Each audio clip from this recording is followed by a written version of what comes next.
Hi everyone, welcome back to our channel. இன்றைக்கி இந்த வீடியோவில் என்ன பார்க்க போகிறோம் அப்படின்னா, வடவம். இது வடவம் அப்படின்னு சொல்லுவாங்க.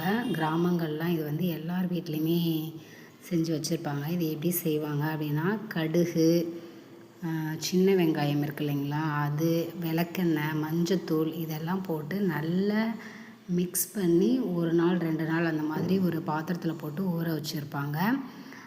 வெங்காயம், சின்ன வெங்காயம் நல்லா இடிபடணும், நல்லா மேஷ் ஆகணும். அதுக்காக உலக்க வச்சு கூட இடிப்பாங்க. ஸோ இடிச்சிட்டு நல்லா எண்ணெய் இது எல்லாம் மிக்ஸ் ஆகிற வரைக்கும், அதன் பிறகு ஒரு 2 பேர் 3 பேர் அவங்கெல்லாம் சேர்ந்து ஒரு உருண்டையாக பிடிச்சி அதுக்குன்னு ஒரு அகலமாக ஒரு தட்டு மாதிரி வச்சுருப்பாங்க.